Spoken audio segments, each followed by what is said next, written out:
El planeta yacía bajo un velo de polvo cósmico que la cartografía imperial describía como macerado, una palabra fría en un informe sin nombre. La superficie mostraba estructuras apenas vivas, esqueletos de hábitats corroídos, y el cielo era una placa donde una neblina color óxido filtraba estrellas como agujas. La nave de la comandante Elena Ruiz descendió lenta, su casco escupiendo ecos de alarma, los sensores luchando por encontrar un pulso en la niebla. Los motores exhalaban un metal oloroso, fuera, el silencio del vacío no era vacío, era una presencia. Había algo vivo bajo la corteza de ese mundo que la audacia humana prefería no nombrar. El primer paso de la tripulación resonó como una sentencia. Elena caminó con la memoria de una ciudad que no estaba ahí. El universo contuvo el aliento. El módulo de aterrizaje se arrancó del yugo de la nave con quejidos cortos, la rampa fue una hoja que tocó la tierra y encendió sombras. Cerca, medio enterrado en arena, apareció lo que por la lectura de la flota podría calificarse como un pod de curación, una cápsula alienígena de materiales que brillaban con un pulso interno tenue. No respondía a los protocolos de la Alianza, no era humanoide ni máquina conocida. La boca del pod estaba abierta como si esperara una despedida. Dentro, una figura se movía con brusca fragilidad, sus extremidades enredadas en filamentos de luz que olían a sal y memoria. Algún tipo de herida la consumía desde adentro. Ella no era grande. Ella no era humana. El sonido que vino de la cápsula no era un idioma, sino un contrapunto de frecuencias que la tripulación sintió en los huesos. Los analizadores fallaron en traducir. La IA del puente colapsó ante patrones que parecían recuerdos en lugar de códigos.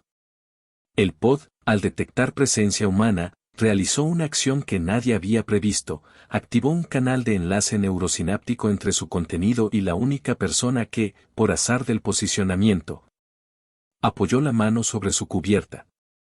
Elena sintió una corriente que no era electricidad, una ola que le arrancó imágenes como si le arrancaran páginas de un libro. Vio lluvia en una ciudad que no era la suya, pero olió la madera quemándose, oyó una risa infantil, la de su hijo, perdida años atrás en una incursión imperial, y sintió la flagelación de la culpa. Se encendió la necesidad de venganza. La cápsula no solo curaba heridas, entretejía memorias. La curación fue también una herida. Los humanos no rezan. Actúan. Cuando Elena abrió los ojos, la cabeza del pod reflejaba su propio rostro inclinado, surcado por arrugas de órdenes y sueños rotos. Frente a ella, la joven alienígena, delicada, con ojos como lunas quebradas, respiraba con dificultad. Ambas compartían un fragmento de sueño, la casa en ruinas donde un piano sonaba en frecuencias imposibles, el humo de una bandera que se consumía, el llanto de un niño que pedía quedarse. Era un eco cruzado, humanos y Tal Ra, unidos por pérdidas que no pertenecían a una sola especie. La tripulación observó desde un corredor donde los rostros se volvieron mascarones de espada y duda, las cadenas del deber exigían el control inmediato. El protocolo dictaba asegurar la captura y retirar la muestra. Elena lo sabía, algo más la hizo detenerse, la promesa que todavía ardía en su pecho. Recordó el nombre del barco donde su hijo había jugado alguna vez. La promesa era una palabra con filo. Los sensores reportaron actividad orbital, naves del Imperio, patrullas que marcaban la zona como recuperación estratégica. La flota quería lo que fuera que hubiera dentro del pod, recurso, tecnología, una ventaja para aplastar futuras resistencias. Para el Imperio, todo hallazgo era propiedad y potencial arma. Para Elena, aquello que latía ahí no era un botín, era una vida. Su determinación se forjó en la memoria de otro tiempo, la bandera quemada en cubierta, la música de un piano improvisado, la voz de un niño repitiendo su nombre. Era la prueba tangible de por qué los humanos luchaban. La comandante, contra reglamento, ordenó la creación de una burbuja segura alrededor del pod y prohibió que la tripulación extrañara una sola fibra del misterio. La decisión fue una línea bajo la que no se regresaría. El silencio se volvió un grito entre las estrellas. La estructura del planeta ofrecía refugios hechos por la erosión y por manos antiguas, hay fuentes termales que aún expulsaban vapor y cavernas con vetas lumínicas. Elena mandó a un equipo de reconocimiento a instalar barreras y cantar a los sensores una cortina de interferencias. Cosecharon materia prima para reparar escudos y contuvieron la presencia imperial con señales falsas. Mientras tanto, el enlace entre la comandante y la alienígena se intensificó dentro del pod, imágenes se mezclaban, una memoria devoraba otra, y cada vez que Elena bebía de la corriente, recordaba la nariz de su hijo. Un juguete, la forma en que una noche en la Tierra les había prometido volver. La alienígena compartía a su vez retazos colectivos, funerales en cuevas, canciones que resonaban como campanas de cristal, el recuerdo de una plaga que los dejó sin voz. Ambas comprendieron, sin palabras, que estaban rotas por causas distintas, pero que el dolor tenía la misma textura. Una canción se convirtió en un hilo que las ataba. El universo contuvo el aliento. La tripulación murmuró sobre contención y pruebas. El Consejo Imperial envió una orden codificada, extraer y remitir. La burocracia no conocía empatía, solo ecuaciones. Elena resistió con la fuerza de su humanidad, extenuada, con la piel marcada por ciclos de guerra, pero con un fuego que no admitía ser extinguido. Con manos firmes, ocultó parte de los logs, creó evidencia falsa y entregó al imperio un informe que hablaba de fallo y pérdida. Mentir a su superior era ahora la prueba de que aún existía en ella algo más que disciplina, la voluntad de proteger lo que no podía contarse como material de guerra. Ella eligió. La culpa ardía como un combustible. Los días se convirtieron en una medida de coherencia instrumental, la curación dentro del pod seguía su curso, no era mecánica, sino simbiótica. Elena comenzó a soñar la ciudad donde su hijo había reído. En esas visiones escuchó un piano que tocaba una melodía que su madre le enseñó, un fragmento que se repetía en su sangre. La alienígena, a su lado, aportaba imágenes de ceremonias donde se colocaban mantos sobre figuras caídas y la sensación de que cada ser era portador de historias colectivas. A través del enlace, la comandante comprendió que la especie Talra tenía una memoria en común, una red de recuerdos que se sostenía por dolor compartido. Eso los hacía valiosos para el imperio, vasallos perfectos si se les partía la red, amenazas si se les dejaba intactos. La elección de Elena se volvió urgente, proteger esa red, incluso si costaba su carrera, su rango y su vida. Elena supo lo que debía hacer. Los humanos no ceden su historia. El primer ataque fue un ensayo. Drones del imperio detectaron irregularidades en las emisiones y enviaron cazas para revisar. La tripulación consiguió repelerlos, pero a costa de vidas, una escotilla quedó incinerada, un piloto se congeló en su casco con la mirada fija en la nada. En la sala de Trill, la visión de un hijo sustituía la de otro, y Elena sintió la punzada de cada familia que se iba deshaciendo en pedazos. Tomó decisiones duras, ordenó evacuar no esenciales y selló a los que quedaban con protocolos de guerra. La alienígena, a través del pod, ofreció información en forma de sensaciones, rutas bajo la superficie, corrientes térmicas, cuevas donde el metal resonaba con la frecuencia de su especie. Un intercambio entre necesidad humana y conocimiento ajeno comenzó a tejerse, y con él nacieron responsabilidades que nadie en la flota había previsto. La pérdida dejó una estela de ceniza. El corazón marcaba el tiempo como una metralleta. En la profundidad del enlace, Elena recibió algo que la golpeó con la fuerza de 1000 tormentas, un recuerdo, no suyo, de una canción de cuna que hablaba de un planeta madre arrasado, de puertas cerradas por manos imperiales. Era una historia que se superponía con una noche en que su propia ciudad fue evacuada. Allí, en la misma frecuencia, su hijo lloró una vez más. La cercanía entre ambos dolores provocó una reacción que no fue solo empática. La cura aceleró, su cuerpo empezó a sanar heridas invisibles que venían de años de exposición a radiación y pérdida. Pero esa curación exigía un precio. Cada vez que el pod transfería salud a la alienígena, Elena experimentaba un revés, una memoria de su hijo se desvanecía. Y en su pecho nacía un vacío que debía llenarse con otra promesa, otra razón para resistir. Ella entendió que salvar a la otra significaría sacrificar la certeza de su propio pasado.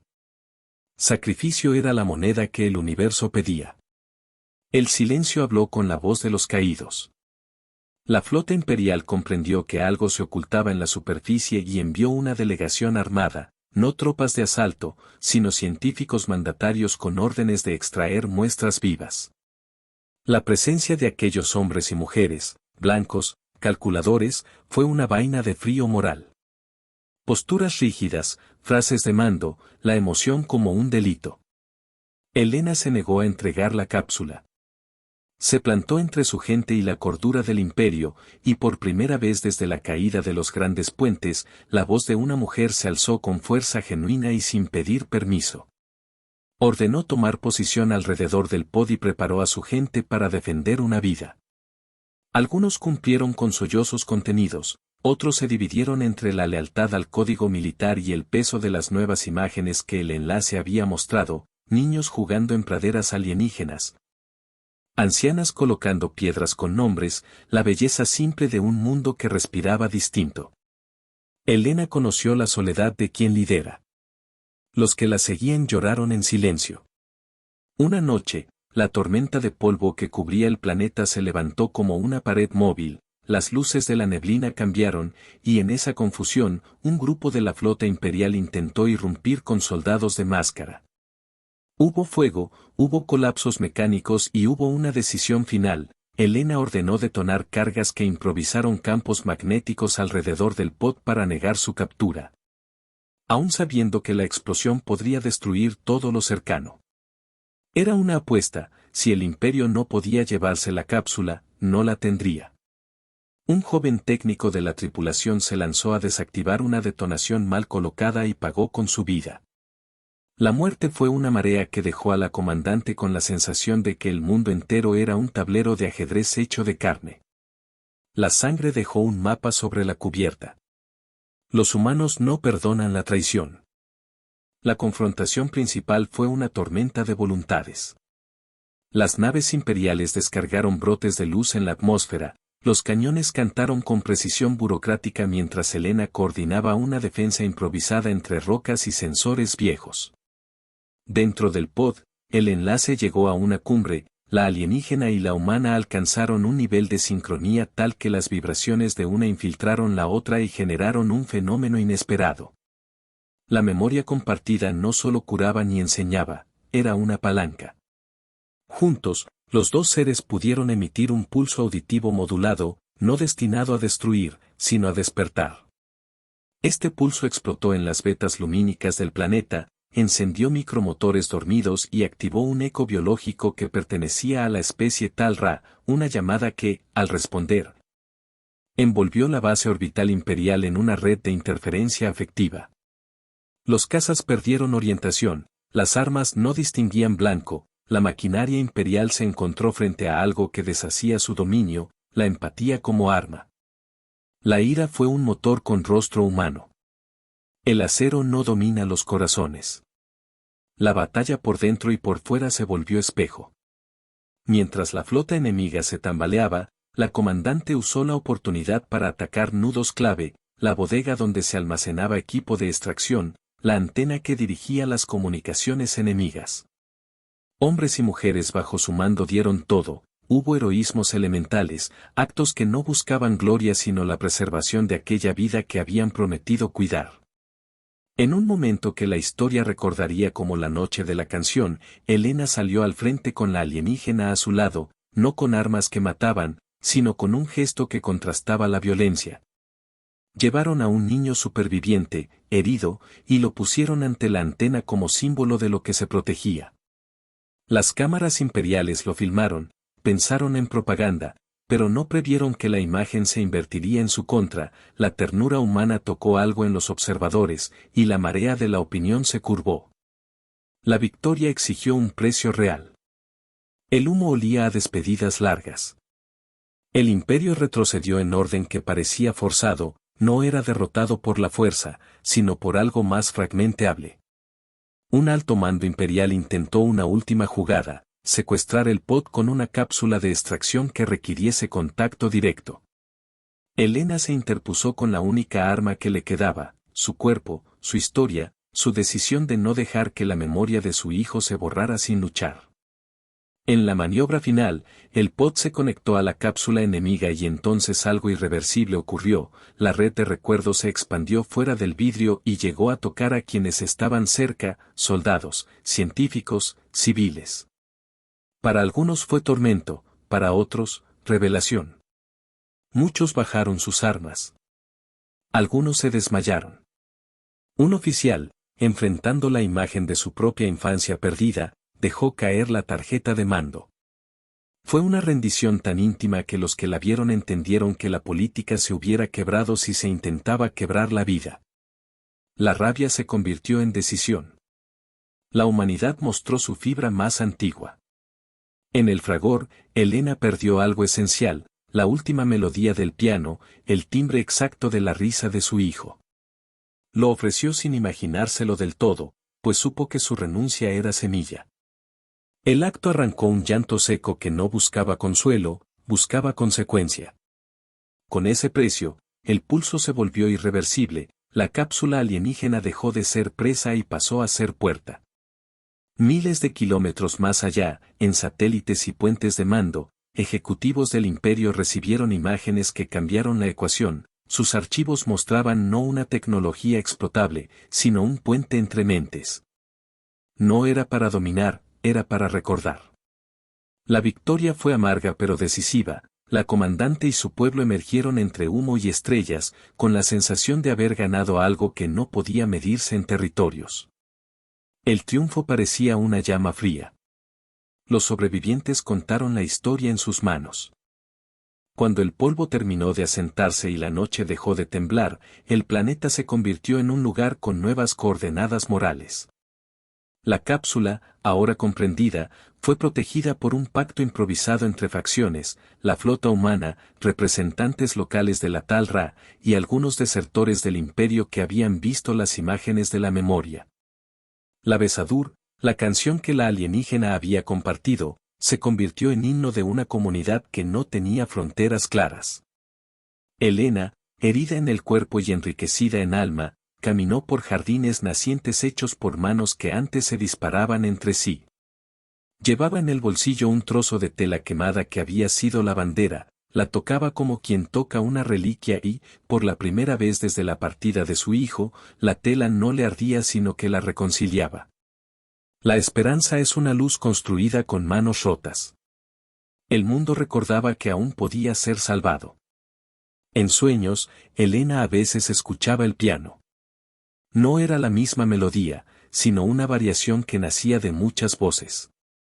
En la estación central, un niño aprendió a tocar una secuencia de notas que fue transmitida por radio a naves que orbitaban. Las notas atravesaron metales ciegos, y llegaron a aquellos que no tenían razón para ser amables. La comandante supo que había plantado algo más que una resistencia, había despertado un sentido de responsabilidad. Se formaron delegaciones para estudiar la red de memoria Tal Ra, no para cientificar su explotación, sino para negociar protección y enseñanza mutua. La soberbia humana encontró en ello un espejo, podíamos intentar dominarlo todo, o podíamos aprender a ser custodios. Elena escuchó la risa de un niño que no sería su hijo, y eso bastó. La humanidad respiró con orgullo contenido. La reconstrucción fue lenta y precisa. Hubo escenas de dolor, una tumba en la cubierta de una nave, una bandera que se remendó con manos temblorosas, una anciana Tal Ra tocando una piedra tallada con nombres de los que no volvieron. Hubo, también, escenas de belleza, jardines hidropónicos que crecían junto a techos de metal, una nueva escuela donde se enseñaban mundos que antes se borraban en mapas. La comandante delegó su rango para convertirse en protectora de la red, no quiso cargos, solo responsabilidad. Sus juramentos no eran de mando sino de custodia. La gente la veía menos como una figura de autoridad y más como una madre herida que aprendía a ofrecer su dolor para que otros no lo repitieran. La memoria se convirtió en deber compartido. Los humanos aprendieron a escuchar con manos y no con armas. En el centro del nuevo asentamiento, el pod seguía brillando con una luz que ya no era amenaza sino faro. La alienígena, ahora llamada SAE por Elena, un nombre que significaba puente en su lengua antigua, se discutía entre la curiosidad y la precaución. Sus ojos, que antes eran luna quebrada, ahora eran ventanas que contenían historias sin censura.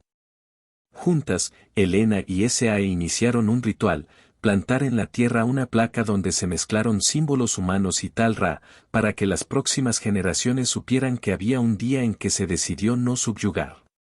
Hubo lágrimas, sí, pero también un festejo humilde, música, pan compartido, y el eco de una melodía que volvió a tocar el piano como si la casa reviviera. El pasado dolió, pero sirvió de mapa. La promesa se volvió leyenda.